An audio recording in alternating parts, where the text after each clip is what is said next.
Yes, a very good morning to all of you.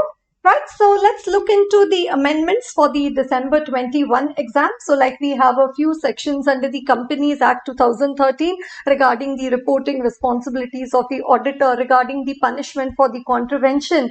Right, so few changes over there. Then again, whatever reporting requirement changes are there in the company audit chapter, corresponding in the bank audit report, also they have incorporated the same changes.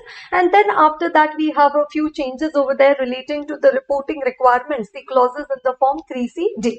Right, so one by one, let us look into each of these changes. Okay, right, so one, we have the section 140 subsection 2 of the Companies Act 2013, which is regarding the resignation of the auditor.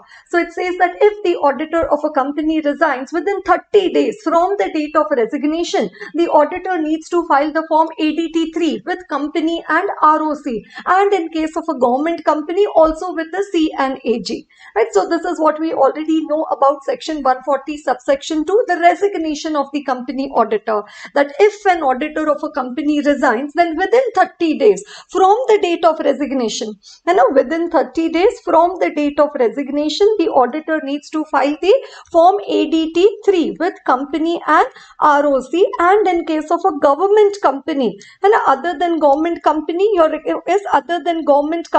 required to file it only with company and ROC.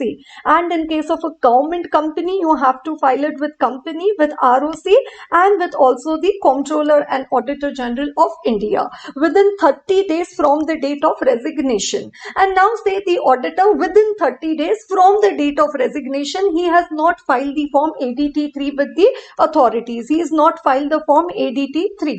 Right. So in that case, what is the punishment? It says 50,000 or the remuneration of the auditor, whichever is less.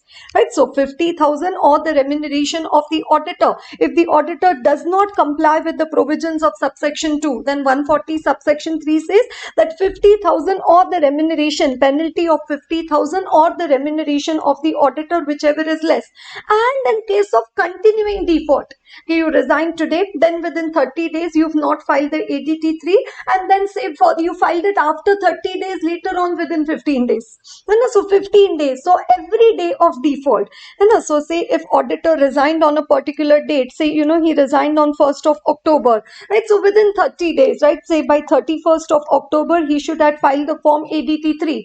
But instead of 31st of October, say the auditor has filed it on 15th of November. So now 15 days default. Right, so for every day of continuing default, it says for the in case of continuing failure, for a further penalty of rupees 500 for each day. So 15 is 15 days into 500 rupees for each day. That is 7,500 for each day after the first day during which such failure continues, subject to a maximum of 2 lakh rupees. Right. So this is where the amendment is there. That earlier this amount was 5 lakh and now it has been replaced with 2 lakh. Right, so if he makes like 100 days default, if he makes like a 400 days default, then it will keep on multiplying by into 500 into 500. It says no, subject to a maximum of 2 lakh rupees, and is subject to a maximum of the 2 lakh rupees. Right, so resignation of the auditor. And considering this provision in the RTP number 21, we also see a MCQ relating to the same, and we also see an MCQ, this the second integrated MCQ, right, wherein it says ULIP Limited is a public listed company listed on the National Stock Exchange since 2015 with share capital of 150 crore. SRS and Company is appointed as the statutory auditor for 2021, and Raj is appointed as the engagement partner on behalf of the firm to conduct the said audit assignment, including conducting the limited review and the other statutory assignments. Raj was conducting the limited review for second quarter, and during the same, while adhering to the responsibilities under 250, right, he evaluated the implications of non-compliance in relation to other aspects of audit, including the auditor's risk assessment and the reliability of written representation, and concluded that withdrawal from the engagement is necessary in the given circumstances. Right, so auditor identified some non-compliance and he says that withdrawal from the engagement is necessary. And after seeking legal advice, even though the non-compliance was not material, but as the management or TCWG refrained from taking the remedial action that he considered appropriate, Right, so no, the non-compliance was not material, but the management refrained from taking the remedial action. Such a withdrawal was not prohibited by any law regulation. We always say that term, no, okay, unless prohibited by law regulation. Right, so it says it was not prohibited by any law or regulation. Mr. Raj, on behalf of SRS and company, brought to the notice of the audit committee of ULIP all his concerns with respect to the proposed resignation along with the relevant documents. After issuing the necessary report as required in the circumstances, SRS and company gave its resignation letter to ULIP Limited at 1 p.m. on 20th of November 2021 via its official email ID, which contained the detailed reasons for such resignation. Right. So now, on what date has the auditor of the company resigned? He has resigned on 20th of November. And then now here it is also, you need to consider the provisions of SEBI LODR, the chapter on Audit Committee Corporate Governance, that once the detailed reasons have been received by the auditor and from the auditor as from the auditor, the company has received the detailed reasons for the resignation of the auditor, then the company needs to file with the stock exchange within 24 hours. And the reasons as to why the auditor of the company has resigned. So auditor will inform the company, and then within 24 hours, the company needs to inform the stock exchange.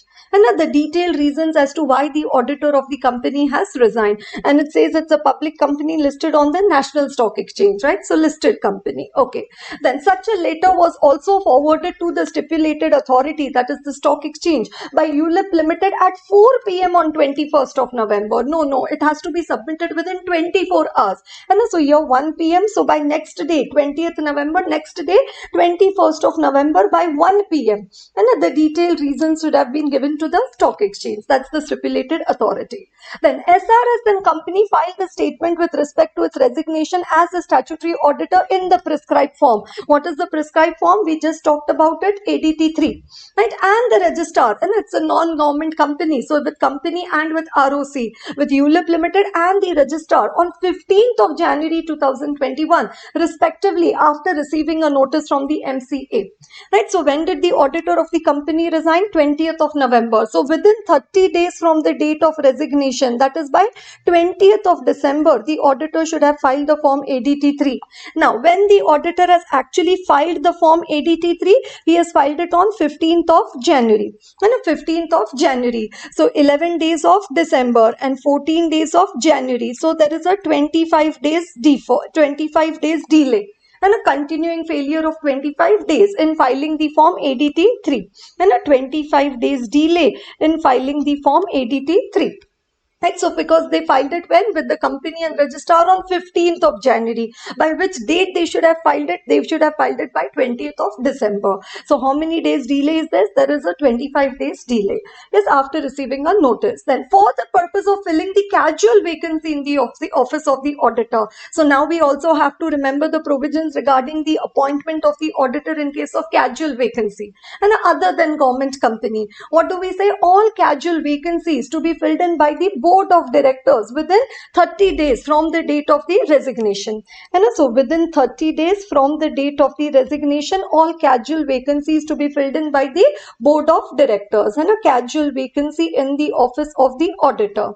However, when the casual vacancy is due to resignation, then once it has been filled, recommended by the board of directors at the board meeting, what does it say? Within 3 months from the date of recommendation of the board, it shall also be approved by the members at the EGM it shall be within 3 months, it shall be approved by the members at the EGM from the date of recommendation of the board. And so within 3 months from the date of recommendation of the board, it shall also be approved by the members at the EGM. It also needs to be approved by the shareholders. Okay, right, because it is casual vacancy due to resignation. Okay, now what does it say? For the purpose of filling the casual vacancy in the office of the auditor, the audit committee of ULIP Limited gave recommendations of an audit firm. So all auditor appointment recommendations of audit committee to be received. Okay, so the audit committee of ULIP Limited gave recommendation of an audit firm being appointed as the statutory auditor, to which the board disagreed, and it referred back the recommendation to the committee for reconsideration, citing reasons for such disagreement. Right, so audit committee gave recommendation to board disagreed with recommendation and referred it back to the committee. However, the audit committee, after considering the reasons given by the board, decided not to reconsider its original recommendation. So the board of ULIP Limited, after recording the reason for its disagreement with the committee, appointed Chavda and Company as its new statutory auditor on 15th of December. Okay. Now, when did the auditor of the company resign? 20th of November. And so 20th of November, so we say within 30 days from the date of the casual vacancy, right? So that's again 20th of December, and here when they have appointed the auditor, 15th of December. So has the auditor be appointed within 30 days from the date of the casual vacancy? Yes. And has the auditor been appointed by the board of directors within 30 days from the date of the casual vacancy? Yes. However, once he is appointed by the board of directors, rather once his name is recommended by the board of directors, it has to be approved by the shareholders at the EGM within 3 months, and from the date of recommendation of board. So now what is the date of recommendation of board? 15th December. So 15th January, 15th February, 15th of March. And so latest by 15th of March 2022, it shall be approved by the members at the EGM. Okay, such an appointment of Chavda and Company was also approved by the members of ULIP Limited at a duly convened general meeting on 3rd of February, right, 2022. Right, on the basis of the above mentioned facts, you are required to answer the following MCQ. And so just because we saw that one similarity regarding the resignation of the auditor, I thought that let us also just cover the relevant MCQ also along with it. Okay, whether the reasons for withdrawal from the engagement by SRS and Company can be considered to be justifiable in the light of the fact that the non-compliance was not material to the financial statements. And in the question, they've clearly said that the non-compliance was not material, but still the auditor says that he wants to withdraw. And so all 4 options, they say yes. But generally in MCQ, what we think, if 3 are saying yes and 1 is saying no, or 3 are saying no and 1 is saying yes, we prefer to pick up that select that particular option. But here all it says yes, as such a withdrawal was not prohibited, yes, as the auditor had obtained legal advice, yes, in exceptional cases, and as it does not matter whether the non-compliance is material or not. Then second thing, which is common in all the 4 points that they've written over there in the 4 options, okay, as such a withdrawal was not prohibited by any law regulation, such a withdrawal was not prohibited by any law regulation, such a withdrawal is not prohibited by any law regulation, and again it says that such a withdrawal is not prohibited by any law or regulation. And so that is again common content over there, right? So now we need to find out, okay, what is the different content over there. So first one is a simple statement, yes, as such a withdrawal was not prohibited by law regulation, auditor, you can withdraw. Yes, as the auditor had obtained legal advice for the same. Yes, in exceptional cases, the auditor may consider for such withdrawal, provided it is not prohibited. And it does not matter whether non-compliance is material or not. Management or TCWG should not refrain from taking the remedial action which the auditor had considered necessary and provided that such a withdrawal. And so is it that mandatory that management has to take into consideration the observation? No, they may decide to correct, they may not decide to correct also. And an auditor had obtained legal advice, and so the withdrawal can be done. So not just because you've taken a legal advice. Yes, and you just can't randomly get up from an audit and not do the audit or so. So it says in exceptional cases, the auditor may consider for such withdrawal, yes, provided that such a withdrawal is not prohibited by any law regulation, right? So C is the correct answer over there.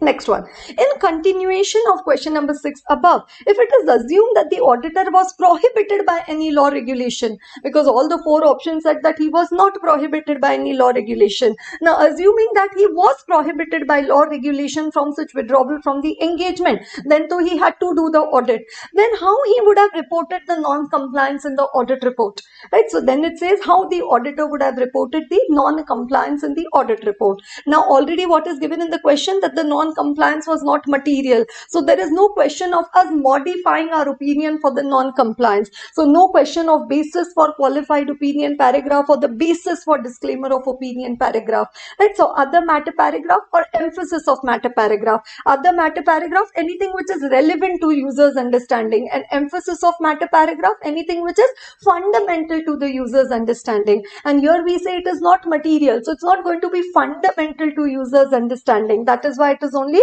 relevant to the user's understanding, and that's why coming in the other matter paragraph. Okay.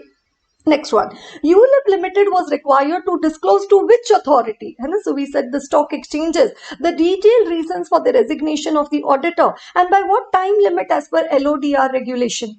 So these reasons were to be given to the MCA, to the NSE and the SEBI, to the NSE or to the registrar. So MCA, no, they are to be given to the registrar, no, they are to be given to the NSE, only to the stock exchange, and they have to be given within 24 hours, that is by 1 p.m. next day, within 24 hours. So 1 p.m. 1 p.m. and 21st of November 2021. Right? So no NSE and SEBI over there, and not 23rd of November, because it is within 24 hours. Right? So no B also over there. So C. And such reasons were required to be disclosed to the National Stock Exchange, because the company is listed on the National Stock Exchange till 1st of November, till 1 p.m. on 21st of November 2021. Okay, next one. What could be the penalty specified under the Companies Act 2013? That could be levied upon SRS and company for failure in filing the statement with respect to its resignation within the prescribed time limit with the ULIP Limited and the registrar respectively, if its remuneration was 40,000. So now that filing of the form ADT3 has not been done within 30 days from the date of resignation, rather it has been done on 15th of January. That is why we say that there has been a 25 days delay. Okay, so what do we say? First, a penalty of 50,000 or the remuneration of the auditor, whichever is less. Right, so here the remuneration of the auditor has been given to be 40,000. So 50,000 or 40,000, whichever is less. So it is going to be 40,000. And then after that, how many days of default is there? 25 days of default. And we said 500 rupees per day. For a continuing failure, further penalty of rupees 500 per day, subject to a maximum of 2 lakh rupees, right? So 25 days default into 500 rupees per day, right? So that is going to come to 12,500, right? So total amount of penalty is going to be 52,500, and the total amount is going to be 52,500. Okay, right? So that's the D1 over there, right? D option. Then is the fourth question, the fourth one in the second integrated case study. Okay, so as such 9. Right, what was the last date available with the board of ULIP Limited for filling the casual vacancy in the office of the auditor? And by what last date the general meeting for approving the auditor, was as appointed by the board, should have been made in accordance with the provisions of the Companies Act. Right, so what was the last date available with the board of ULIP Limited? So when did the auditor of the company resign? 20th of November. And when did the auditor of the company resign? When did the auditor of the company resign? 20th of November. So what was the last date available with the board of directors? Right, 20th of December. Right, so 20th of January and 27th of November, these two options are out. Right, so now we are left with 20th of December and 20th of December. That is B and D. And what does it say? What was the last date by which the general meeting for approving the appointment of the board? So within 3 months from the date of recommendation of the board. Within 3 months from the date of recommendation of the board. When did the board do the recommendation? 15th of December. Right, so 15th of January, 15th of February and 15th of March. And so 15th of March or 15th of February. Right, so it's going to be 15th of March 2022. 15th of March 2022. Right, so that's one MCQ also, integrated case study, which we've already also covered over there. And then we've also looked into the first amendment or the update which has come over there. So the amendment is just that 500 rupees for continuing failure, subject to a maximum of 2 lakh rupees. Okay, right. Then coming to the another amendment over there under section 143 subsection 3, which is the duty to duty as to reporting, and reporting on the additional matters, and a duty as to report. So main, the auditor needs to report on the true and fair view, okay, whether the financial statements of the company give the information required under the act in the manner so required, and whether they give a true and fair view of the state of affairs, results, cash flows, equity, and for the year ended on that date, right? So that is 143 subsection 2, where an auditor is required to report on the true and fair view. Now here they are talking about 143 subsection 3, and a duty as to reporting the additional matters of reporting by the statutory auditor of the company. And so in your audit report, where you have that paragraph on reporting on other legal regulatory requirement, you report in the points given under 143.3. Right, so under 143.3, there are the 10 points of reporting. And you have the A, B, C, D, E, F, G, H, I, J. So 10 points of reporting which we have under 143.3. And whether information and explanation has been sought and obtained by the auditor, which to the best of his knowledge and belief were necessary for the purpose of the audit. If not, then the details and the effect thereof.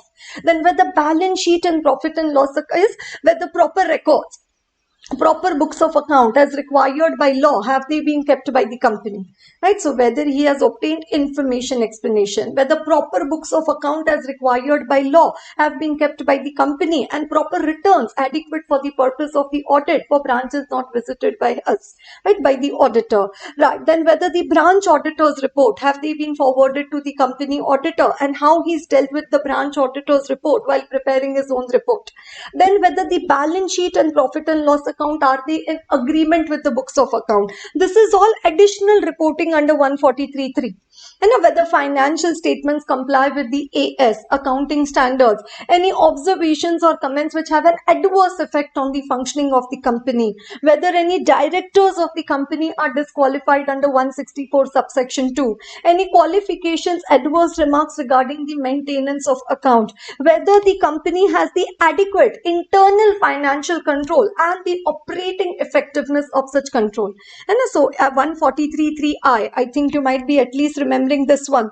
143.3i, whether the company is having adequate internal financial control and also the operating effectiveness of such control. However, this 143.3i ka reporting is not required in case of a private company, which is a one-person company or a smaller company, and a private company having turnover of less than 50 crore and borrowings of less than 25 crore. And this IFC reporting by statutory auditor not applicable.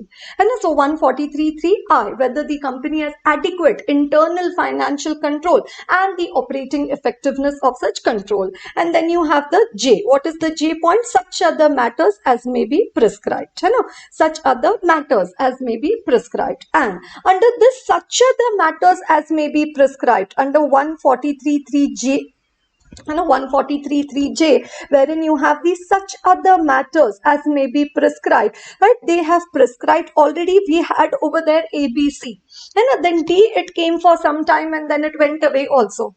Like A was regarding whether the company has disclosed the impact of the pending litigations, and pending litigations, then whether the company has made the provision for the material foreseeable losses, and whether the company has made the provision for the material foreseeable losses, then whether there has been any delays in transferring amount to the investor education and protection fund. These were already there. These are already there. We already report on this.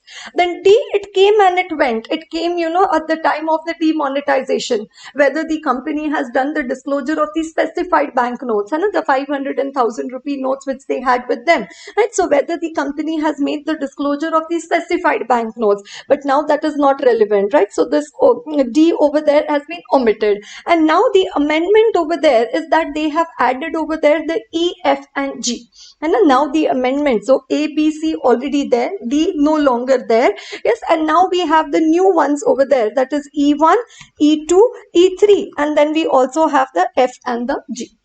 right? So E1, E2, E3, and then we also have the F and the G, right? So that's the amendment, and that's the addition which has come into the reporting in 143.3. In the J, such are the matters as may be prescribed, and now E1, E2, E3, and the F and G has been added. So my God, just look at it. First, you anyways have the 143.3 in which you have 10 points. Then in the 10th point, you have A, B, C, D, E, F, G, and in the E, you have E1, E2, and the E3.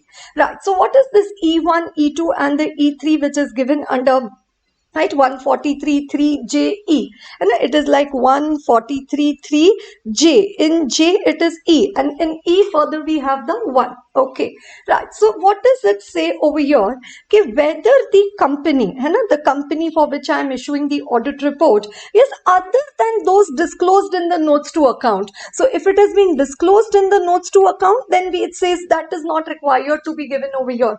Other than those disclosed in the notes to account, whether the company has loaned, invested, or advanced any money to any intermediary, and whether the company has given any loan, any funding, any investment, any advance to an intermediary, which is not being disclosed in the notes to account. If it has been disclosed in notes to account, doesn't come over here.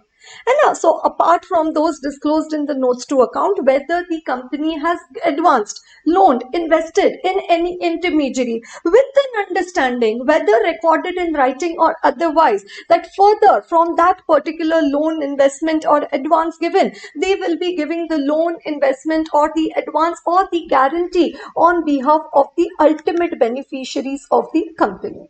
And on behalf of the ultimate beneficiaries of the company. So company gave loan to intermediary, and intermediary further passed it on to the ultimate beneficiary, and this is not being disclosed in the notes to account, and the management has given you representation. But apart from the representation, apart from what is disclosed in the notes to account, and what does it say? You auditor, you need to report whether the company has given any money to intermediary, where further it has been passed on to the ultimate beneficiaries. And so rather than the company directly giving the loan, advance or guarantee for the intermediaries, it is done indirectly. And so rather than directly company giving it, it's been done indirectly. And what does it say? It has not been disclosed in the notes to account. Had it been disclosed in notes to account, no reporting would have been required. Okay, right. Then E2. Now what does it say? Now this intermediary over here would become the funding party, right? And from the funding party, has the company received any money? Has the company received any funds? So your company had given the loan, investment or the advance to the intermediary. Now the company is receiving the money from the funding party. And now whatever this money have been received by the company, again, out of that the company is giving the loan, advance, guarantee to the ultimate beneficiaries. And again, which ones? Which have not been disclosed in the notes to account, right? And will we take a representation from the management in this regard? Yes, okay, there are no other loans other than those disclosed in the notes to account. We have not received any other funds other than those disclosed in the notes to account, right? We'll take the written representation from the management. And one of the audit procedure that we will perform is we will take the written representation. Okay? Other than that is disclosed in the notes to account, no loans have been given by the company which have further been passed on to the ultimate beneficiaries, or the company has not received any funding which has been further passed on to the ultimate beneficiaries. We will take the representation from the management. But in SA 580, we also study that written representation is not a substitute for the normal audit procedure. And it is mainly to be used as a corroborative audit evidence. It is mainly to be used as a supporting audit evidence, not as the main audit evidence. So it says, okay, auditor, you take representations from the management. Okay, there are no loans or there is no funding which has been received. But apart from that, it says based on the audit procedures and performed by the auditor, which the auditor considered to be reasonable and appropriate. And so based on the audit procedures which have been performed by the auditor, which the auditor considered to be reasonable and appropriate, right? What does it say? The representations which have been received from the management for E1 and E2 above. And the representations which have been received from the management in E1 and E2 above. The WR means what? The written representations received from the management, whether they contain any material misstatement. whether the representations, whether they contain any material misstatement. So if they do not contain any material misstatement, you will say, and okay, there is no material misstatement in the representation based on the audit procedures which we considered reasonable and appropriate. Like, here also we have a point now, whether there is any delay in transferring amount to Investor Education Protection Fund. So if there is no delay, then we say there is no delay in transferring amount to Investor Education Protection Fund. So here also we say no, the representations do not contain any material misstatement based on the audit procedures which we have performed. Right, so that's E1, E2 and the E3. Now this reporting requirement has come on the auditor mainly because of the recent cases which happened in case of DHFL or in case of the Yes Bank, wherein it was found all the benefits of the loans or all the funding which is coming to the company, all the benefit is ultimately passing on to the ultimate beneficiaries of the company, and that has not been disclosed in the notes to account. And so any company, any organization, any fraud happening, they make a change in the reporting responsibilities of auditor. They say, now auditor, whatever has happened, but going forward you please include it in your audit procedures and you do the audit for the same. Right, and auditor, you do the audit for the same. Right, so that's E1, E2 and the E3. And whether the company has given any loan to the as intermediary, where further the intermediary has passed it on to the ultimate beneficiaries and it has not been disclosed in the notes to account. So other than as disclosed in the notes to account, and other than as disclosed in the notes. And again, what does it say? Whether any funding party, whether any funding party whether the company has received any funds from any funding party, where again the benefit have been passed on to the ultimate beneficiaries, again other than that as disclosed in the notes to account. And then 3, which we have over there, based on the audit procedures performed by the auditor, the representations received under 1 and 2 above, under E1 and E2 above, whether they contain any material misstatement. So if there is no misstatement, you will say that they do not contain any material misstatement. Right? So that's the E1, E2 and the E3. And then we also have F, wherein now statutory auditor under 143(3)(j), in the F point over there, you need to report whether the dividend has been declared and paid by the company in accordance with the provisions of section 123 of the Companies Act. And so you have to report that whether that particular section of the Companies Act 123 regarding declaration and payment of dividend, whether it has been complied with or not. So in case if that particular financial year for which you are reporting, the company has declared dividend, then you will have to report, yes, whether the provisions of section 123 have been complied with. And the section 123 talks about the sources of payment of dividend and a current year profits after depreciation, previous year profits after depreciation, or both current year plus previous year and the previous year or years, or the monies provided by the central government or the state government. Then what you say, profits after depreciation. Then any unrealized gains, any notional gains, they should be excluded while calculating the profits. They should be excluded while calculating the profits. Then transfer to reserves is optional, not mandatory. And then within 5 days from the date of declaration of dividend, it should be put in a separate bank account. Then within 30 days, it should be paid to the registered shareholder. Right? So all these provisions of section 123, whether they have been complied with, auditor you need to report. Right. And then 143(3)(j)(g), which is regarding applicable from 1st April 2022. What does it say? Whether the accounting software which is being used by the client, which is being used by the company, does it have an audit trail facility, an edit log facility? Does it have the accounting software which is being used by the client? Does it have an audit trail? Does it have an edit log facility? Does it have the edit log facility? And regarding accounting software, does it have an audit trail facility? Because when you would have started studying the chapters on CIS audit and automated environment audit, we always say over there, in the CIS environment, in the automated environment, the audit trail is missing. Why? Because now transactions are being processed with the help of the computer.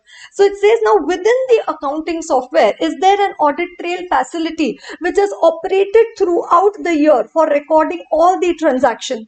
It has not been tampered with, and no changes have been made after the trail has been created, and also it has been preserved as per the statutory requirement for record retention. Like statutory requirement for record retention, books of account are required to be maintained by a company for 8 years. Right? So it says whether that audit trail has been preserved for 8 years, it has not been tampered with, and it has operated throughout the year for recording of all the transactions. Like we say in internal control also, design, implementation, maintenance, that whether the controls have been operating effectively throughout the period. And so here also we say whether it has operated, that audit trail facility, edit log facility, has it been operated throughout the year for recording of all transactions. It has not been tampered with, and it has also been preserved. Right? So how we can simply remember it is that the audit trail, and we have to remember what are the requirements in relation to the same OTP. And OTP operated throughout the year, not tampered. Now the T, you need to make it negative over there, and it has not been tampered and has also been preserved. Right? So that is the 143.3J and then the G point over there. Right, clear to everyone? Let us look into it over here. 143.3, the auditor's report shall also state.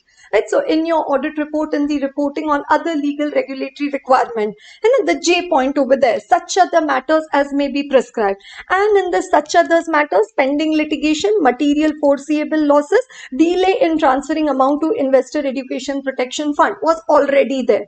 Then D, out. And it is omitted now. And then you have these new ones, E1, E2, E3. And you have the E1, then the E2, then the E3, and then the F and the G. Right, so E1, E2, E3, and then the F and the G. Right, what is E1? Whether the management has represented, that means WR, written representations from the management to the best of its knowledge and belief, other than that as disclosed in the notes to account. And so other than. And so whatever loans have been given, disclosed in notes to account, no problem. Other than as disclosed in the notes to account, no funds have been advanced, loaned or invested, either from the borrowed funds or the share premium or any other sources or kinds of fund by the company. So no funds have been given by the company to or in any other person, entity, including foreign entity, that is the intermediaries.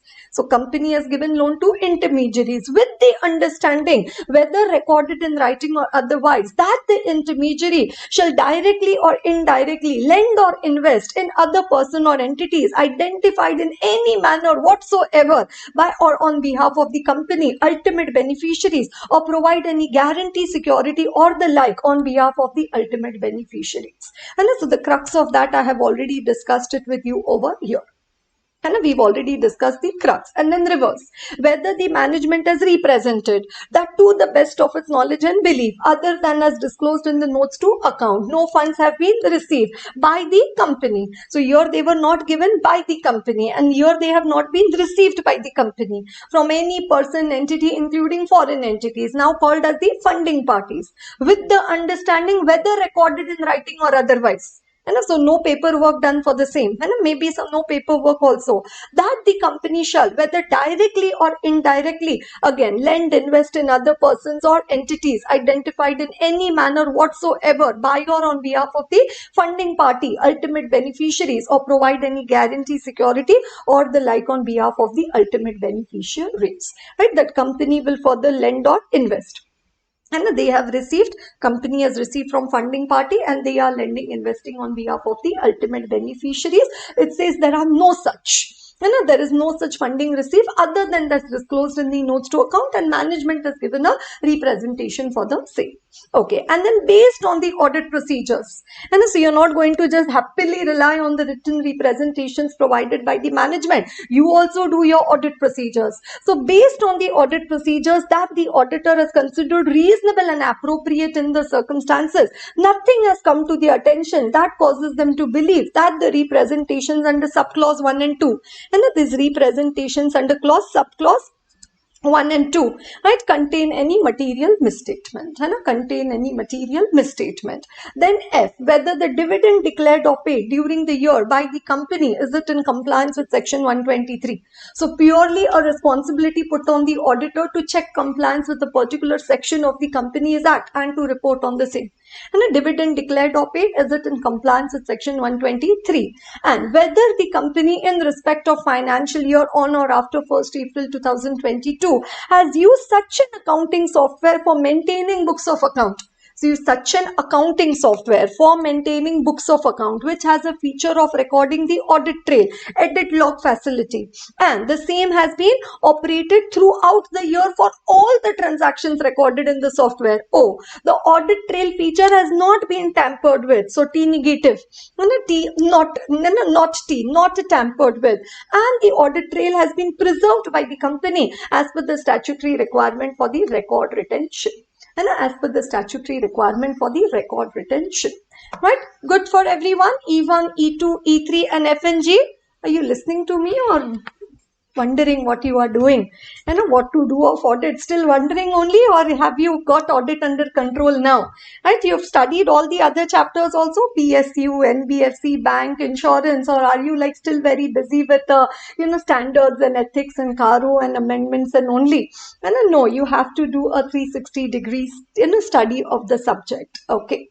That. Now this E1, E2, E3, F and G and a similar have been also been added in the reporting responsibilities of the bank,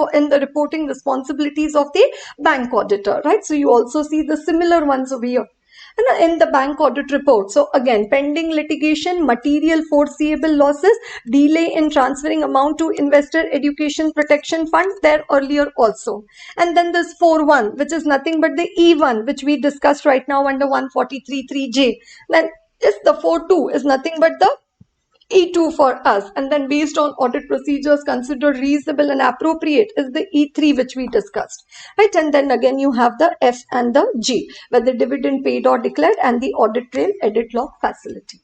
And so that bank audit report changes are nothing but the copy paste of what has been coming under the 143.3, but instead of just saying the company over here, it says by the bank, again whether the bank has received any funds or so. And so there we say company, and now specifically here they have put it as the bank. Right, so bank audit amendments are nothing but a replica of the amendments which have come under the Companies Act. And a replica of the amendments which have come under the Companies Act 143.3. Okay, right. Then further on, 143.12, duty to report the fraud to CG.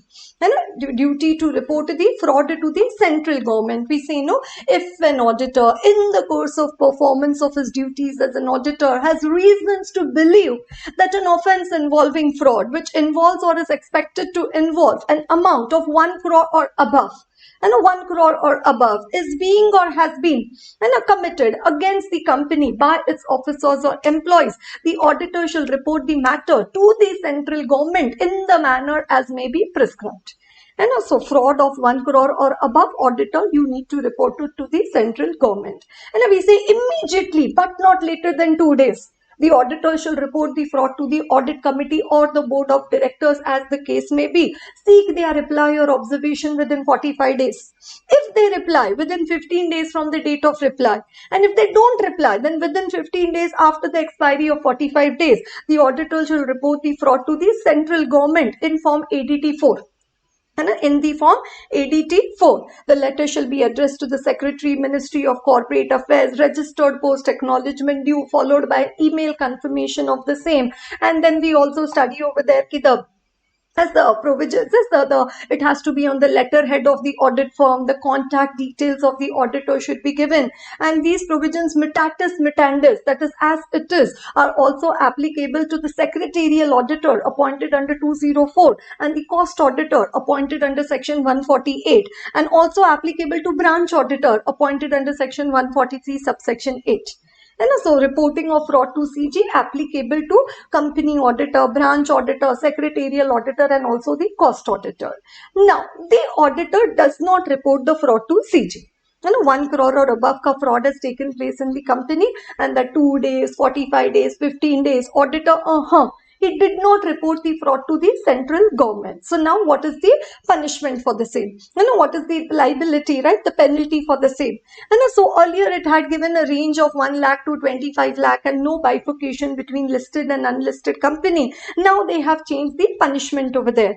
143.15, if an auditor, including the branch auditor also, the cost accountant or the company secretary in practice does not comply with the provisions of 143.12 and a duty to report the fraud to CG, he shall be, in case of a listed company, be liable to a penalty of 5 lakh, and in case of any other company, be liable to a penalty of 1 lakh. So now direct amount given over there, no range given over there. And okay, so and so to so and so amount, subject to so and so, nothing. It says listed company, auditor, company did a fraud. You did not report to CG. You will have to pay 5 lakh penalty. And a company did a fraud other than a listed company. And an auditor, you did not report it to CG. Auditor, you will have to pay a penalty of 1 lakh. And so listed company 5 lakh, fixed amount, and no range, nothing given over there. Right? So listed company, fraud reporting ADT4, you have not filed it with the central government. It says 5 lakh rupees penalty, and other than listed company, 1 lakh rupee penalty. Right, 1 lakh rupee penalty. Okay, right. Then we have the punishment for contravention, section 147. And a punishment for contravention, like all the company audit is given under section 139 up to section 148. 148 is regarding cost audit, but if we look at 139, it is regarding the appointment of company auditor. 140, removal of company auditor. 141, the qualifications and disqualifications of company auditor. 142, auditor's remuneration. 143, the rights and duties of company auditor. 144, auditor not to render certain services. And 145, auditor to sign audit report. 146, auditor to receive notice and attend general meeting. And these are all the provisions in the Companies Act 2013 regarding the auditor. And appointment of auditor, removal of auditor. Are you all with me? Right, appointment of auditor, removal of auditor, qualification, disqualification, auditor's remuneration, rights and duties, then auditor not to render certain services, auditor to sign audit report, and 146, which is the auditor to receive notice and attend general meeting. And now it says, okay, if these provisions of the Companies Act 2013 are not complied with by the company, right, or they have not been complied by the auditor, and not complied by the company or not complied by the auditor. So one, it says company will be liable, then officers of the company will also be liable. And an officer of the company will also be liable. And auditor, again we need to check whether auditor unknowingly did not comply with the requirements of this section, or whether knowingly the auditor did not, and willfully, with an intention to deceive, willfully did not comply with the requirement of this section. Accordingly, the punishment changes. And so that is what now we are going to discuss under 147. If any of the provisions of 139 to 146, both inclusive, is contravened and they are not complied with, the company, so first we are talking about the punishment for the company. The company shall be punishable with fine, which shall not be less than 25,000, which may extend to 5 lakh. And every officer of the company, so company, how much is the penalty over there? 25,000 rupees to 5 lakh rupees. And every officer of the company shall be, who is in default, shall be punishable with fine, which shall not be less than 10,000, which may extend to 1 lakh. So officer of the company, 10,000 to 1 lakh. So no imprisonment now over there for the company and officer for not complying with these sections. Right. Then if an auditor of the company, now it is company and officer ka turn is over. And now it is the turn of the auditor. Now for auditor, what does it say? If an auditor of a company contravenes any of the provision of 139, 144 and 145. And so they for company and officer, what did they say? 139 to 146, both inclusive. And 139 to 146, both inclusive. But now for auditor, what they are saying? 139, 144 and the 145. And 139, 144. So for auditor, it is 139, 144 and the 145. And 139, 144 and the 145. So auditor, it is only 3. For company and officer, it was all of them. For company and the officer, it was all of them. Right? So then you think, oh my God, what if 140, 141, 142, 143, 146, if these are not complied with the auditor? Because 147 though is only mentioning about the 130 and a 9, 144 and 145. So what if these other ones are not complied with by the auditor? Then we always have the Chartered Accountants Act, and now we also have the new boss over there, which is, taking very strict actions against the auditor. Yes, the NAFRA. And the National Financial Reporting Authority, Section 132 of the Companies Act. Nowadays, lot of questions coming in the exam regarding the NFRA. So that will be dealt with, any of these others, 141 up to 143, 146, these not complied with, they'll come under the Chartered Accountants Act, they'll come under the provisions of the NFRA. So right now 147 is only mentioning about non-compliance by the auditor of 139, 144 or 145. Then what does it say? Then two possibilities. Auditor unknowingly, without any intention to deceive or cheat, he did not comply with the section. And second, what does it say? They contravene such provision. So contravene. But second situation, how is contravene? Knowingly or willfully. And then knowingly, he did not comply with the provisions regarding appointment of auditor. Knowingly, he did not, he provided these other services to the company. Auditor not to render certain services, but he rendered the other services to the company. And then knowingly or willfully, with the intention to deceive the company or its shareholders or the creditors or the tax authorities. With an intention to deceive. Right? So for auditor further, what does it say? It could be unknowingly or it could be knowingly. For auditor, it could be unknowingly contravened, or it could be knowingly he contravened. Unknowingly, if he contravened, similar to what was there for company, 25,000 rupees or 5 lakh or 4 times the remuneration of the auditor, whichever is less. 4 times the remuneration of the auditor, whichever is less. Right, so 25,000 which may extend to 5 lakh or 4 times the remuneration of the auditor, whichever is less. Right, so 25,000 to 5 lakh and similar amounts. For company also and for auditor when he does it unintentionally. But it says here for auditor there is one more, or 4 times the remuneration of the auditor, whichever is less. And if the auditor does it intentionally with an intention to deceive, then what does it say? Imprisonment which may extend to 1 year, and with fine which shall not be less than 25,000, which may extend to 25 lakh or 8 times the remuneration of the auditor, whichever is less. Right, so now when it is done knowingly, what does it say? Imprisonment up to 1 year. And imprisonment up to 1 year. Imprisonment up to 1 year. No minimum imprisonment given over there. And fine of 50,000 to 25 lakh rupees or 8 times the remuneration of the auditor, whichever is less. Right, or 8 times the remuneration of the auditor, whichever is less. Right, so that is section 147, which is regarding the punishment for the contravention. And then it says when the auditor has been convicted, he shall be liable to refund the remuneration. Right, so as such no change over there, but I thought let me quote the entire section over here. Right, so that is why I've also put those points over there. Okay, right, if we come to the RTP number 21, right, again in number 21, we see a company audit question over there, which is AB and company. So RTP number 21, I am at question number 13. AB and company were appointed as auditors for Nom Limited, a listed company, for the term of 5 consecutive years, 10-11 to 19-20. So audit firm can be appointed, listed company, so rotation provisions applicable, 139 subsection 2. So they cannot appoint a firm for more than 2 terms of 5 consecutive years.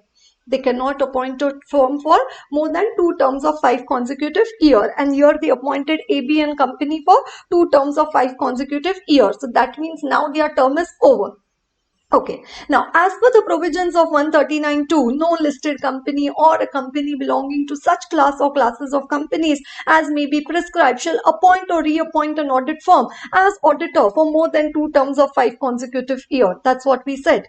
Hence, management of Nom Limited reached out based on the recommendation of audit committee to BCD and company. So now they approached another audit firm for their nomination as the appointment as the statutory auditor for 2021.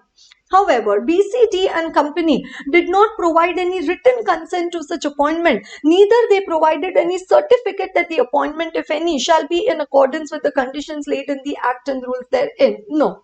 Again, what does Section 139 says? That before the appointment of the auditor, the written consent and certificate is required to be obtained from the auditor, and then the auditor will be appointed by the members at the AGM. But here what does it say? BCD and company did not provide any written consent or certificate. Still the management went ahead and proposed an appointment in AGM, and BCD and company were appointed as an auditor for financial year 2021. But still they appointed without getting the written consent certificate. So all this 147 ka contravention is going to be applicable. Post appointment, TCWG identified that majority of the partners in BCD and company were same which were in AB and company. Oh my God, now it is common partner. And okay, post appointment, the TCWG identified that majority of the partners in BCD and company are the same which were there in AB and company. So again, common partners, even that firm cannot be appointed for 5 years. Now, fearing the contravention of the provisions of the Companies Act, now company realized, oh my God, we've not complied with the provisions of Companies Act. Management, on guidance of TCWG, decided to file a complaint with the tribunal under Section 140 subsection 5 of the Companies Act against statutory auditor. So now they want to get out of this mess. So they say we will apply to the tribunal saying that auditor acted in a fraudulent manner. So please give an order to change the auditor of the company. What a way to escape from the non-compliance. You are required to guide BCD and company regarding the contravention of the provisions of the Companies Act with respect to the appointment of the auditor. Okay, right. So let's come to the that particular answer over there. Right. So as per section 139(1), right, every company shall at the first AGM and appoint an individual or firm who shall hold office from the conclusion of that meeting till the conclusion of the 6th AGM, and thereafter till the conclusion of every 6th AGM, and the manner and procedure of selection of auditors as may be prescribed. Then it may be noted that before the appointment is made, the written consent of the auditor and a certificate from him is required to be obtained, and it shall be obtained from the auditor. It may be noted that the certificate shall also indicate whether the auditor satisfies the criteria under 141 and none of the disqualifications are attracted. Then also 139(2), and it says an individual cannot be appointed for more than 1 term and a firm cannot be appointed for more than 2 terms. It may be noted further that common partner whose tenure has expired in a company immediately preceding the financial year shall be appointed as an auditor and shall not be appointed. No audit firm shall be appointed as an auditor for a period of 5 years. Okay, so these are all the provisions which they first given over there. Then in the given case, in the current case, while appointing the auditors of the company, a written consent of the appointment of the auditor for the appointment of the auditor has not been obtained. Moreover, the certificate has also not been obtained, for the majority of the partners were already the partners in the other firm also. Hence, BCD and company were not eligible to be appointed as an auditor, as all the partners have already served the 2 terms. So before the appointment of the auditor, the management should have obtained the required certification and consent. Therefore, in this case, the management and the auditors have contravened the provisions of Companies Act. As a result, yes, fine as per section 147 will be applicable. Right, and then you write down that 25,000 to 5 lakh rupees, and every officer of the company 10,000 to 1 lakh rupee. And then if auditor of the company contravenes with the requirement of 139, 144 or 145, the auditor shall be punishable again with 25,000 to 5 lakh rupees or 4 times the remuneration of the auditor, whichever is less. Then auditor does it intentionally, knowingly, right? Then what does it say? Imprisonment up to 1 year, punishable with imprisonment up to 1 year, or fine, which shall not is and fine, sorry, not or fine, and fine, which shall not be less than 50,000, which may extend to 25 lakh or 8 times the remuneration of the auditor, whichever is less. Right? So that entire 147 ka amendment, what we studied over there, the punishment for contravention is required to be put at the end of this particular case study over there.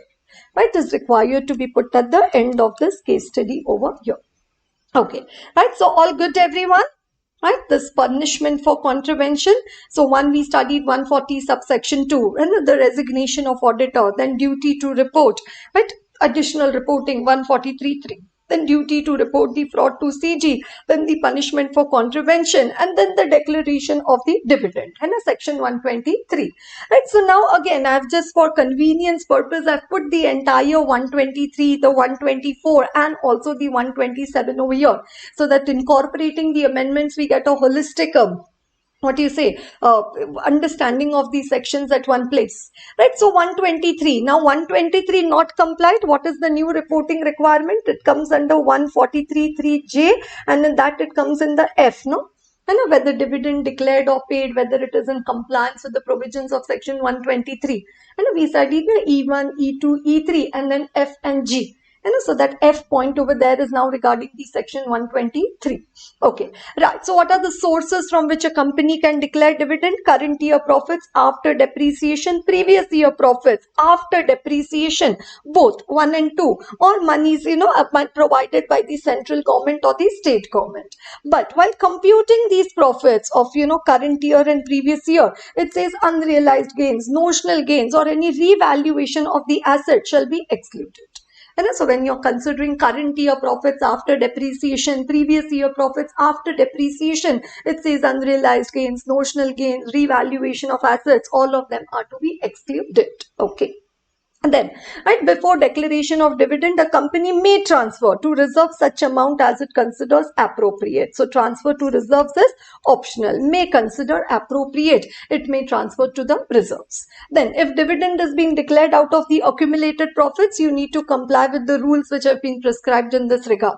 Then company cannot declare any dividend other than the free reserves of the company. Then all previous losses and depreciation not provided for should be first set off against the profit of the company for the current year.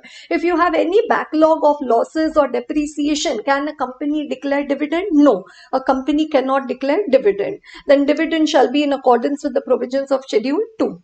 Then also, can a company declare the interim dividend? Yes, and it says the board of directors of a company. And can the board of directors of a company declare interim dividend? Yes, the board of directors of a company may declare interim dividend during any financial year or at any point of time during the period previous from the closure of financial year till the holding of the AGM, out of the surplus in the profits and loss account or out of the profits of the financial year for which the interim dividend is sought to be declared. Right? So can the board of directors of the company declare interim dividend till the date of the AGM? Yes, they can.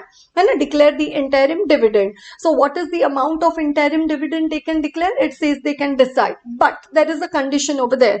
If the company has incurred a loss during the current financial year and then they want to declare the interim dividend, then there is a ceiling, then there is a cap regarding how much of interim dividend can be declared by the company. Up to the end of the quarter immediately preceding the date of declaration of interim dividend, then in that case, means like you want to declare interim dividend for July and the quarter ending before that, June, there is a loss. There is a loss. Then it says the rate of dividend declared shall not be higher than the average dividend declared by the company during the immediately preceding 3 financial year. So company wants to declare interim dividend and the quarter just before the interim dividend there is a loss. Then it says the average rate of dividend, the dividend should not exceed the average rate of dividend of the immediately preceding 3 financial year. And we'll see the MCQ also for the same. Then once the dividend has been declared, it has to be kept in the separate bank account within 5 days from the date of declaration. Right, the dividend is to be paid to the registered shareholder, right? So it has to be paid to the registered shareholder. Then the company, can it also issue the fully paid up bonus shares? Yes, dividend could be paid in cash, check, warrant, or in the electronic mode. And if the company has not complied with the provisions of section 73 and 74, and which is regarding the deposits, and the public deposits, deemed deposits over there, right? If a company fails to comply with the provisions of 73, 74, the deposits have not been repaid on time or so, then shall not, so long as such failure continues, declare any dividend on equity share. So any default in the deposits, the section 73 and section 74, during the period such default continues, can a company declare dividend on the equity share? No, a company cannot declare the dividend on the equity share. Okay, then once the dividend has been declared by the company, it has to be paid to the registered shareholder within 30 days. If not paid within 30 days, then within 7 days from the expiry of 30 days, it has to be transferred to the unpaid dividend account. So once dividend has been declared, within 30 days paid. If not paid within 30 days, within 7 days you need to transfer it to the unpaid dividend account. And once it has been transferred to the unpaid dividend account within 90 days, and now the present statement containing the names, their last known addresses of the and the unpaid dividend to be paid to each person, to each shareholder of the company, and place it on the website of the company. And place it on the website of the company and also on any other website approved by the CG for this purpose in such form manner as may be prescribed. Right, so dividend to be declared, the dividend declared to be paid within 30 days, not paid within 30 days, within 7 days to go to unpaid dividend account. Then within 90 days, the details have to be given on the website and also on any other website approved by CG.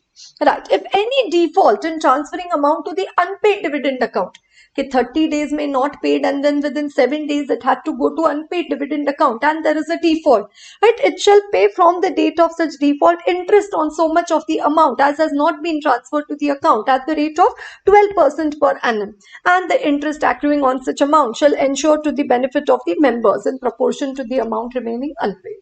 Right, so not transferred to unpaid dividend account within the time limit, it says 12% interest per annum to be paid. Okay, then any person claiming to be entitled to any money transferred to the unpaid dividend account, can he apply to the company to recover the, yes, to receive the unpaid dividend? Yes, it has been kept for the shareholders only, for the person who has to receive the dividend only. Be entitled, can they apply to the company for payment of the money claimed? Yes. Then if it has not been claimed from the unpaid dividend account within 7 years, then after 7 years it will go to the fund. Which fund? It will go to the Investor Education and Protection Fund. Right? It will go to the Investor Education and Protection Fund. Then any claimant of shares transferred above to the Investor Education and Protection Fund to claim the share from the Investor Education and Protection Fund in accordance with such provision and on such document as may be prescribed. So now can you also claim the amount from the Investor Education and Protection Fund? Yes. Can you also claim it from the unpaid dividend account? Yes, the shareholder. And they also claim it from the Investor Education Protection Fund? Yes. Right. So for up to 7 years, it won't be transferred. After 7 years, what does it say? It would be dividend is paid or claimed on any year during the said period of 7 years, the share shall not be transferred. So up to any dividend is paid, it's only the unpaid dividend which goes over there, not the share will not be transferred. And if the company fails to comply with the requirement of this section, so now we are talking about section 124, which is regarding the unpaid dividend account.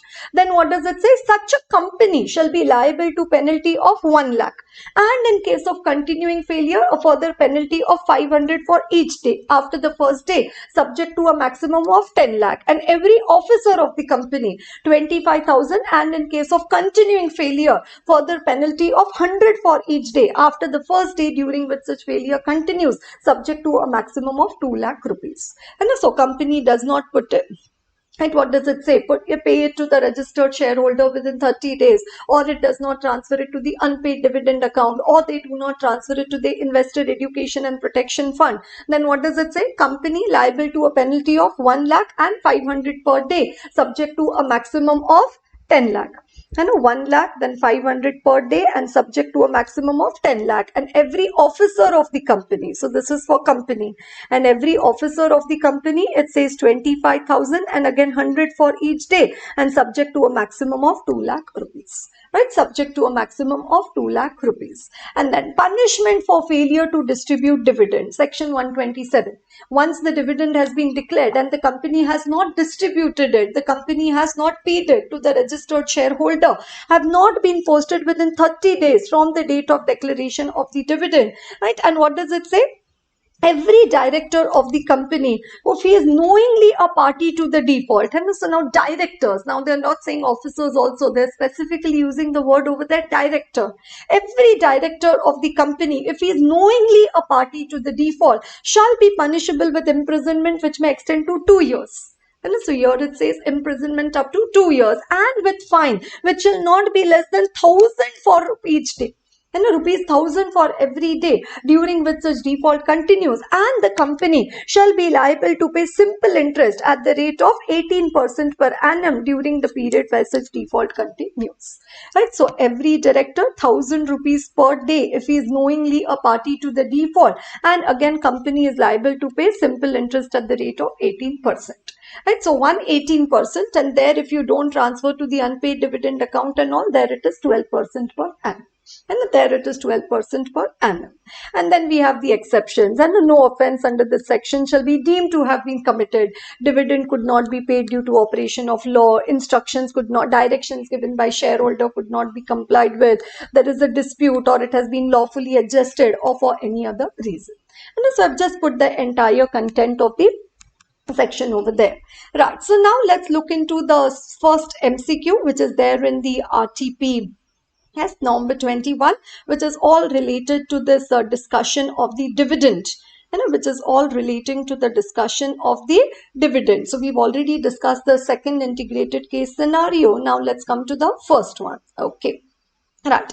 KIFSPAC Limited is an unlisted public company incorporated in 2009, having 90 shareholders with an equity capital of 27 lakh. Okay. There are total 4 directors in the board. Okay. For the financial year 2021 as well as for the quarter ended 30th June, KIFSPAC Limited has suffered a loss. Oh, for the quarter they've suffered a loss.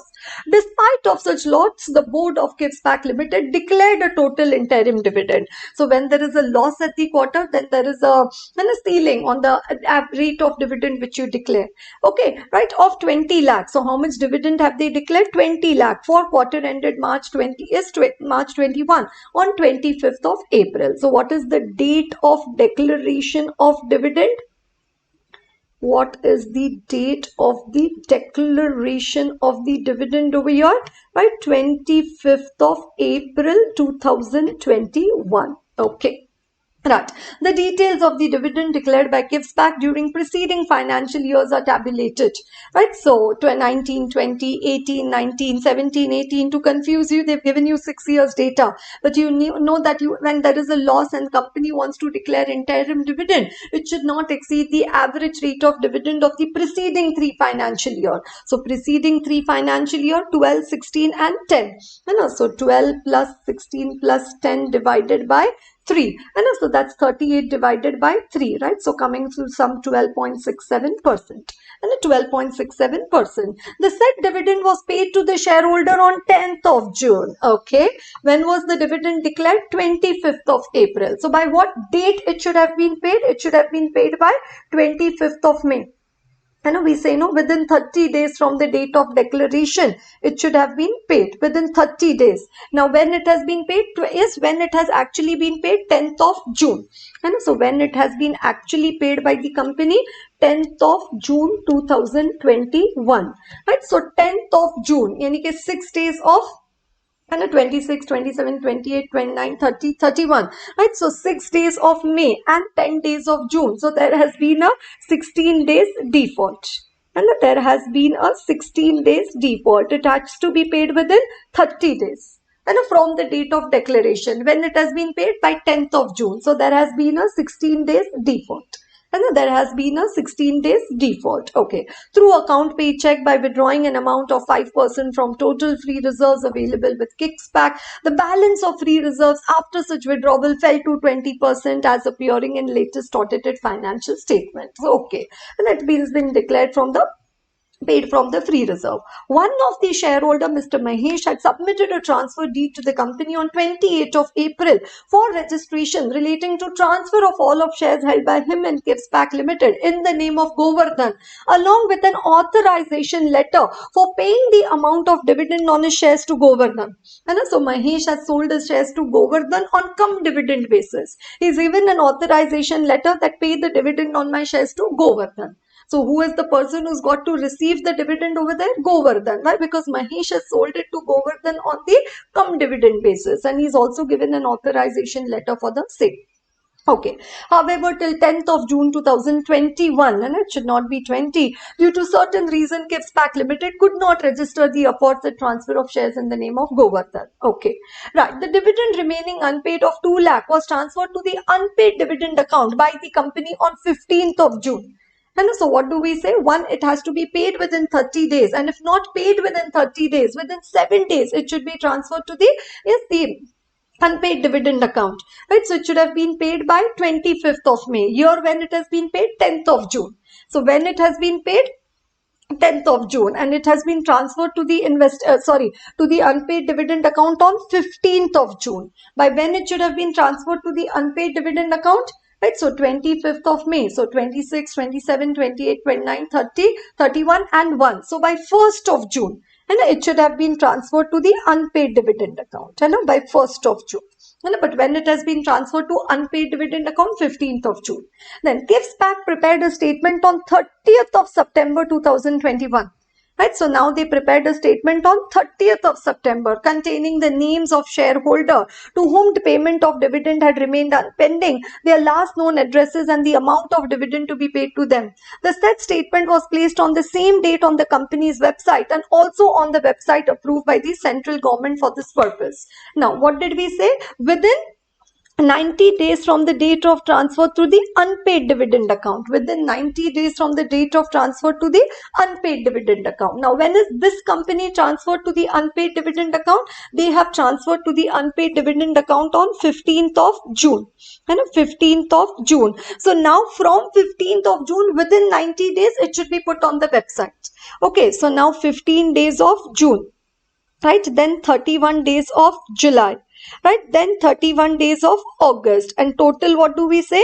90 days. And the 90 days. So now this is over here 77 days already. So 90 minus 77. 90 and minus 77. Right, so that's going to be 13. So by 13th of September. And by 13th of September, the details should have been placed on the website and also on the website approved by CG. By when have they put it on the website and the website approved by CG? 30th of September. By when it should have been put by? 13th of September. Because what did we say? Within 90 days from the date of transfer to the unpaid dividend account. When did they transfer to unpaid dividend account? 15th of June. Now, Rao and Company is the statutory auditor of KIPS Pack for 2021, which issued its audit report on 30th of June on financial statements approved on 20th of June. On the basis of the above mentioned facts, we are required to answer the following MCQ. Right. At what maximum rate the Board of Directors of KIPS Pack Limited would have declared the interim dividend for quarter ended March 21? Right. So, we said 12 plus 16 plus 10 immediately preceding 3 financial year, and you take the average of the same, right? So 10.6, 12.67, 14.5 or 15%. So it is 12.67%. Then how much of interest shall be payable by KIPS Pack Limited for delay in the payment of dividend to the shareholders? Right, so there has been a delay. When have they paid the dividend to the shareholders? 10th of June. So there has been a 16 days delay. And how much is the amount of dividend? How much is the amount of dividend which has been paid by the company? 20 lakh. Okay. And what is the rate of interest for the same? 18%. So we take 20 lakh dividend into 18% rate of interest. So that is 3,60,000, but 18% per annum. But now we want only for 16 days. So 3,60,000 divided by 365 into 18. And 3,60,000. And if we do that on our calculator, right, 3,60,000. And if we do it 3,60,000 and divided by 365 into 16 days, 16 days, and not second, there is a 16 days delay. So into 16, so that will give you 15,780 is 80 point. It is coming to 0.821917, right? So we make it 15,781. So third is 20 lakh is the dividend, 18% per annum is the rate of interest. So 3,60,000, 3,60,000 divided by 365 days, because the delay is only for 16 days, right? So 15,781. Okay. In which account KIFSPAC Limited would have transferred the dividend amount in relation to shares which were held by Mr. Mahesh, right? It would be transferred to Mahesh Govardhan, unpaid dividend account or investor education protection fund. So unpaid and investor education is the out of question. And because authorization letter has been given and the shares have been sold on a cum dividend basis, right? It says where the amount would have been transferred to the account of Mr. Govardhan. Okay, then how much maximum amount of fine could be levied on every director of the company who was knowingly a party to the default in the payment of dividend to the shareholder? Right, so what did we say? For every director of the company, 1000 rupees for every day, and during which such default continues. Right, so 1000 rupees for each day, and here how many days? 16 days delay. Right, so 1000 rupees for each day and 16 days delay, right? So it's going to be 16,000. So every director of the company who was knowingly a party to the default in payment of dividend, 16,000 rupees fine. Right. And by what date the unpaid or unclaimed dividend account should have been transferred to unpaid dividend account? So it should have been paid by declared on, right, 25th of April. And declared by 25th of April. So should have been paid by 25th of May and not paid by 25th of May. Then within 7 days, it should have gone to the unpaid dividend account. So that is by 1st of June. 26, 27, 28, 29, 30, 31 and 1st. By 1st, it should have gone to the unpaid dividend account, right? So 25th May out. So 1st of June, 1st of June. And by what date the statement in relation to the details of unpaid dividend account should have been placed on the website? So we've already done the calculations for that. It should have been done by 13th of September. And it should have been done by 13th of September. Right? So they say 15th of July or 13th of September. So it is 13th of September 2021. Right. So in the process of discussing our amendments, we've also covered over here the two MCQs, which have come in the RTP number 21, right? The integrated case scenarios over there. Right, so that covers the company audit amendment part. Then bank, I told you it's complementary to the audit report amendments in the company audit part. And then now we come to the audit under the fiscal laws, right? So fiscal laws, we have the indirect tax audit and the direct tax audit, right? So we have the GST audit and the tax audit, right? So year one, they talk about the tax audit, right? The 44AB, the applicability of tax audit, right? So applicability of tax audit, we know under 44AB, it is said that, if your receipts from the business is 1 crore or above, or from profession of 50 lakh or above. But in case of business, if your receipts from the receipts and payment from the banking channel, when the receipts and payment, total receipt and total payment from the banking channel are more than 95%, and 95% of your receipts are from the banking channel, and that is cash receipts, cash payment, not only by receipts, the payment also, so more than 95% or more of your receipts and payment are through the banking channel, then the limit for the applicability of tax audit for business, it says it is 5 crore. 5 crore, and further on it is also further going forward, it is also going to be 10 crore. And also this is more of, promoting the digital economy over here. It says more than 95% or more of your receipts and payment are happening through bank accounts. So for you, applicability of tax audit is going to be 5 crore rather than the 1 crore. And it is going to be 5 crore rather than the 1 crore. And going forward, assessment here, it's going to be 10 crore. Okay, right. The threshold for a person carrying on business is increased from 1 crore to 5 crore. And in case when cash receipts and payment made during the year does not exceed 5% of total receipt or payment, as the case may be. In other words, more than 95% of the business transactions are done through the banking channel. And more than 95% or more of the business transactions are done through the banking channel. That means cash receipts and payment do not exceed 5% of total receipt or payment. And provided further that, for the purpose of this clause, the payment or receipt, as the case may be, by a check drawn on a bank or by a bank draft, which is not an account pay check or draft, it says it should be considered as payment or receipt as in cash. So banking channel means it says it has to be the electronic mode of transfer or the account pay check or account pay draft. Bearer check, bearer draft, it says it will be considered to be cash. So that don't count it in the 95%. It will come under the cash part. that will come under the cash part, right? So that's the question, important update over there regarding the applicability of tax audit, and that's the digitization which they are promoting over there and are supporting over there, wherein it says 95% or more of your receipts are through the banking channel, then the limit for the applicability of tax audit is 5 crore, right? Then the limit for the applicability of the tax audit is 5 crore, right? So again, we have a question over there regarding the applicability of the tax audit in the RTP November 21, right? We have a question regarding the applicability of the tax audit. Okay, right? So yes, UT and Company is a CA firm that provides consultancy services. Recently, it got queries from different clients with respect to applicability of tax audit provision to their businesses. In response to such query, UT and Company asked them for details such as turnover, total receipts, and total payment made during the year, respectively, along with the mode of receipt and payment, whether filing return of income under normal tax provision or presumptive tax provision under 44 ADAE, etc. So in the trailing mail, UT and Company got the aforesaid details from different clients, which it classified into following categories for ease of framing on opinion as follows, right? So client turnover, percentage of cash receipt and total receipt, percentage of cash payment and total payment, and then the remarks. Okay, so both now cash receipts and cash payment should not exceed 5%. So any one of them exceeded also, you cannot take the benefit of that 5 crore. Any one of them exceeded also, can you take the benefit of the 5 crore? No. So here to both are being fulfilled. Here one of them not fulfilled. Here again one of them not fulfilled. And the last one, both of the requirement and both are exceeding 5%. So this is just an analysis we are doing over there. Right. Then now turnover in the first case 4.5. Is the 5% condition being fulfilled for both receipts and payments also? Yes.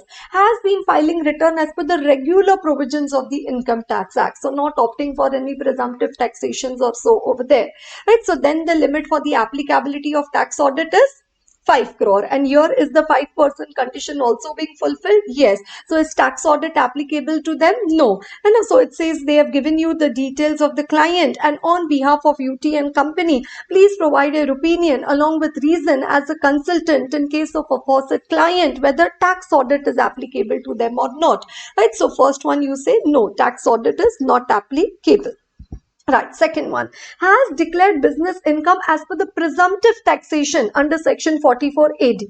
Right, so now they've opted for the presumptive taxation scheme under 44 AD of the Income Tax Act. Right, so presumptive taxation scheme, then there is, they see, if you opt for presumptive taxation scheme, then again the tax audit won't be applicable. But if you want to pay lower than the presumptive taxation scheme, then the tax audit will become applicable.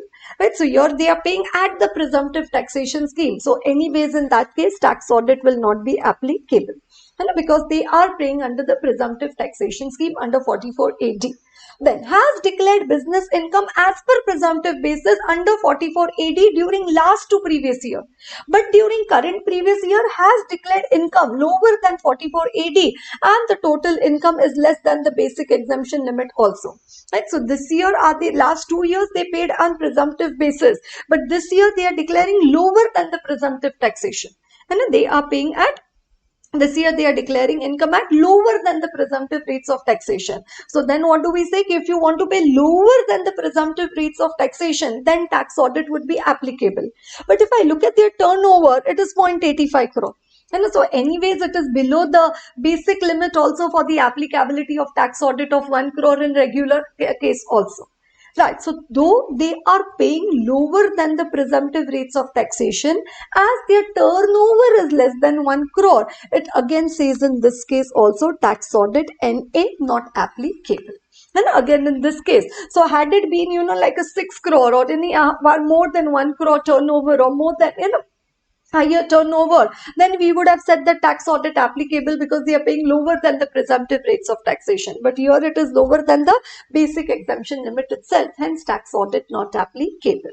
right? And then the fourth one, no, so first three cases we said no, no, no, not applicable, not applicable, not applicable. Now fourth case, has declared business income as per presumptive taxation under 44 AE of the Income Tax Act during last previous year, and but during the current previous year has declared income lower than is as per section 44 AE, and so again paying lower than the presumptive rates of taxation, and the total income is less than the basic exemption limit, right? So total income is less than basic exemption limit. Okay, that is in a total income over there. But for the presumptive taxation part of it, you're paying lower than the presumptive rates of taxation, and you're paying lower than the presumptive rates of taxation, and the limit is exceeding over there of the limits of the is exceeding the limits for the applicability of tax audit. Therefore, in this case, tax audit will be applicable. Right? Therefore, only out of the four situations given over there, only in the fourth situation, right, the tax audit would be applicable. Right. So that's one amendment which has come in over there regarding the applicability of the tax audit. Next one, the revision of tax audit report. Okay, as you know, tax auditor has issued his report, and then on a later date, can the tax auditor revise his report? Right, we already have a question which has been there in the RTP since a long time, right? A revision test paper, wherein it says the tax auditor, normally you do not revise the tax audit report. And obviously, generally we do not revise any report. There has to be some reason as to why we revise our report. So it says the tax auditor, he may revise his report, in case if the accounts of the company have been revised, or there is a change in law with retrospective effect, or there is a change in the interpretation of law. So these three reasons we already had for circumstances in which due to which the tax auditor may revise his report. Okay, the company has revised the accounts, or there is a change in the law with retrospective effect, or there is a change in the interpretation of law. Now it says there is one more reason, and okay, the client has already filed the return, and then later on the tax audit has been done, right? First the tax audit has been done, and later on the client, while they file the return, and what happens, certain particular the 43B payments where certain deductions are allowed only on actual payment basis, or the section 40, which is regarding the payments without deducting TDS or so, or any other expenses which are not permissible which were not allowed, which were now they are disallowed, or earlier they were disallowed, and now because payment has been made, they are allowed. Okay, so earlier when the tax audit was done, and at that time that particular, they are specifically mentioning the disallowance and a recalculation of disallowance under section 40 or 43B. Okay, but later on there has been a change while filing the return. By that time the assessee has already paid. And so earlier it was not paid. That is why in the tax audit report we had reported, certain deductions are allowed only on actual payment basis. But now actually the payment has been done, before filing the return. But it was not done at the time when the tax audit report was issued. So now can the tax audit report be revised for the same also? Yes. But what is the time limit? Before the end of the relevant assessment year for which the report pertains. Before the end of the relevant assessment year for which the report pertains. Right. So 44AB lays obligation on certain persons mentioned there under carrying on business or profession to get their accounts audited before the specified date by a CA if their turnover exceeds the stipulated threshold, or in cases where they are eligible to declare on presumptive basis if they claim that their income is lower than the income so computed. These persons have to furnish by the specified date a report of the audit in the prescribed form. For this purpose, the CBDT has prescribed under Rule 6G the Form 3CA, 3CB and the 3CD. The CBDT has, via this notification, amended Rule 6G to provide that audit report furnished may be revised by the person by getting revised report of audit from a chartered accountant, duly signed and verified by such chartered accountant, if there is a payment made by such person after furnishing the report. And so later on a payment has been made after the report was given by the CA, which necessitates recalculation of disallowance under section 40 or the 43B. And the said revised audit report has to be furnished before the date end of the relevant assessment year for which the report pertains. So what is the upper limit for revision of tax audit report? Before the end of the relevant assessment year for which the report pertains. Right. So one is regarding the applicability of tax audit, and the second point which we have over there is regarding the revision of the tax audit report. Okay, right. Now coming to the amendments in the Form 3CD. right? So we have the 44 clauses in the Form 3CT, and out of those 44 clauses, now over here we study that in the 5 clauses over there, right, there have been some changes, right? So one change in clause 36 is that, clause 36 is now omitted. Clause 36 is regarding the dividend distribution tax, and now it says no, dividend distribution tax not to be paid by company. The tax on the the tax on the dividend is to be paid by the shareholder only, right? So dividend distribution tax, that is now not there under the clause 36. And then the 115, the tax on distributed profits, right? Now, then the, considering the changed business scenario, yes, they had come, the income tax, the finance ministry has come up with this optional taxation scheme under section 115 BAC and 115 BAD, right? So we already had these 115 BAA and the BAB. For the domestic company, manufacturing company, new manufacturing companies, they have the lower taxation rate, like say 25%, 20%, 15%, and so, right? And now also it says the optional taxation scheme, which is there under 115 BAC for the individual HUF. Individual or the HUF, and under 115 BAD for the resident cooperative society. A resident cooperative society. So apart from your normal tax slabs for payment of tax liability for individual over there, it says they have given the revised tax slabs over there. But if you opt for this taxation scheme, then you don't get the deductions and all the depreciation benefits and so. So it was thought, to simplify the tax payment process for the individual and HUF, they gave this optional taxation scheme, but it has really not been very much accepted or availed of. But it says, in case whether the assessee has availed for the taxation scheme under this section. And so 115 BAC, BAD. So that's a corresponding change which has happened in the Income Tax Act. That is why the changes have come in the Form 3CT. And so if the assessee has opted, then you will mention, yes, that the assessee has opted for the taxation scheme under 115 BAC or the BAD. Then once you opt for the taxation scheme under 115 BAC, BAD, then you don't get the benefit of depreciation also. So that you will now have to adjust it in your block of assets under clause 18. Clause 18 is regarding the depreciation as per Income Tax Act. So adjustments to be made to the written down value, and because now it won't be allowed as a deduction and a depreciation deduction over here. Right. Second one, now the concept of block of assets, wherein you have the intangible assets, it does not include the goodwill. Goodwill has been excluded in the Income Tax Act from the concept of the block of assets. So again, that is one adjustment which is to be made to the written down value of intangible asset due to excluding the value of goodwill of a business or profession. So in the books of account, goodwill would have been also included in your intangible assets, but for income tax purpose, for calculating the block of asset, the goodwill value is to be excluded, right? So that's one more. And then this 115 BAC, BAD, it also comes under the clause 32. Clause 32. Clause 32 is regarding the brought forward loss, the depreciation allowance, the speculation loss. Brought forward loss is depreciation allowance and the speculation loss, right? So again, that 115 BAC, BAD, not allowed any depreciation for opting for the taxation under BAC, BAD. Again, the effect of that comes under clause 32. So clause 8A, then also clause 18 and also clause 32, all giving effect to that if the assessee has opted for the taxation scheme under 115 BAC, which is for the individual or the HUF, and 115 BAD, which is for the resident cooperative society. Right, and I've already told you that the clause 36 has been omitted. Right, then we also have the clause 17, which is regarding the land or building or both have been transferred during the previous year, have been sold during the previous year at less than government valuation.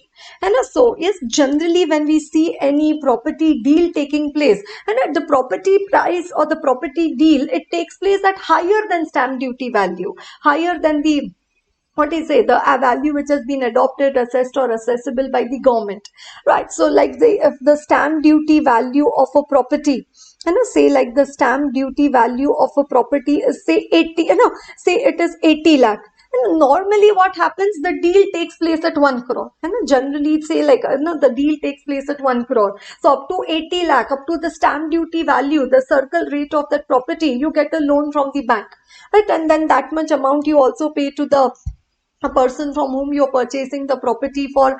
Yes, you pay it in white, and then the remaining money, you adjust it otherwise. This is what generally happens. कि जो भी government का value है, whatever is the government का value, the property deals, they generally take place at a price higher than that. But now here in this case, what is happening? It says land or building or both. And a land or building or both have been transferred during the year, have been sold during the previous year at less than government valuation. Okay, government valuation, stamp duty value is 80 lakh and you are selling it at 70 lakh. So actually income tax department says it is loss of capital gain for us. You're selling it at a lower price, we get less capital gain for the same, right? So that is why this particular, like mainly it happened in the case of Sahara Group, okay, they were selling their properties at less than the government valuation also. So that time this amendment had come in the, right, the clause 17, this clause had been introduced rather that time. And okay, land or building or both have been transferred during the previous year at less than government valuation. Right, then up there, right? So let's take an example to understand the same.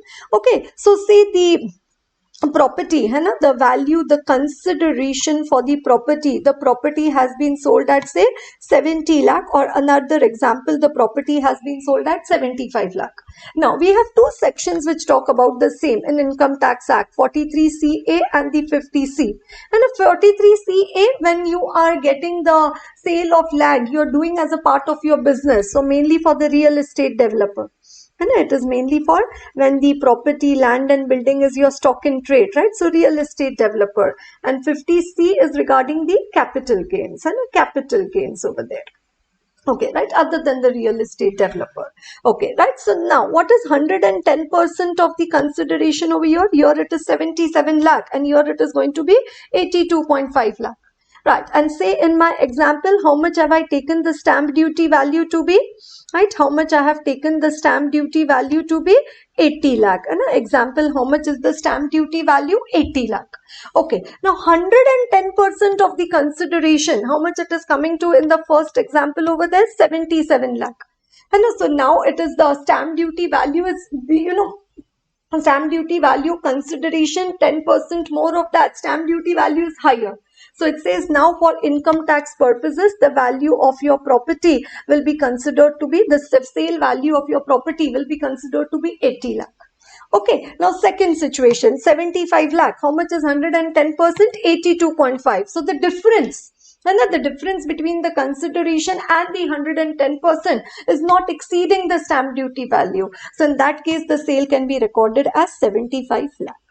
So it says consideration less up to 10% of stamp duty value. Okay, up to that much amount, 82.5 and 75. So it says less than that, less than 80 lakh, that would be fine. But then higher than that, it says if the difference is more, then it says you will have to pay consider this as the sales value. So situation 1, we consider 80 lakh, though the consideration is 70 lakh, but because it is exceeding 110% of the consideration, it is the stamp duty value is higher than that, we consider consideration value to be 80 lakh, and second situation we consider the consideration value to be 75 lakh, right? So that is the reporting required under the clause 43CA or the 50C, right? Where any land or building or both is transferred during the previous year.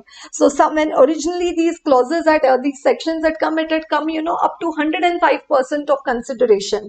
Then during COVID times it went to 120% of consideration. Now it is like at 110% of the consideration. So we have the safe harbor rules, what they say, this much is allowed, up to 10% okay, up to 5%, up to 20% okay. Beyond that it says no, you are doing loss to the income tax department, so you pay the income tax considering 80 lakh. Yes, and if it is up to 10% type, it says no problem, you can consider the consideration value itself. Okay, right. So details of the property, right? Of the property, consideration received or accrued, value adopted or assessed or accessible by the governmental authorities, right? By state government, and with the provisions of second proviso to subsection 1 of section 43CA. And that 110% I told you for the real estate developer, and fourth proviso to 56 to 10. What is 56 to 10? It is regarding the income from other sources, for which we also do the reporting under clause 29, right, of the form 3CD. And under clause 29B, we do the reporting regarding the gifts received. And a 50,000 or which exceeds 110% of consideration value. Again, that comes under clause 29B also. Right, so that is regarding the clause 17, which is regarding land or building or both have been transferred during the previous year at less than government valuation. So up to 110% of the consideration value or more than 110% of the consideration value. So first case it is more than 110% of consideration value, the stamp duty value. And second one, 110% of stamp duty value is less than, that's 82.5 lakh is less than the 80 lakh. Right, it is less than the 80 lakh. Okay, right. So big time students nowadays, I know that the weight for amendments is very, very high, and they don't consider whether they have covered the entire syllabus, whether they have done enough amount of study of all the chapters, whether they have looked into all the previous suggested answers or so. But their main priority over there becomes amendments. Amendments, what are the amendments? So certainly we should give importance to amendments, but not an undue importance, and right, the required amount of importance should be given. Right, so thank you so much for watching the class right up to the end over here, and I wish you all the very best, and keep studying hard, and also yes, continue to stay focused. And time is very, very precious, and once this the results come out or the exam dates arrive or whatever, the only time which we only thing that we have missed out is on the time. Rest everything, yes, the things will happen, everything will continue, but only that time, the time has slipped away from your hands, and that is irrecoverable, nothing can be done to recover the time, right? So keep this awareness in your mind and accordingly be focused, and I wish you all the very best for your exams, right? Thank you so much.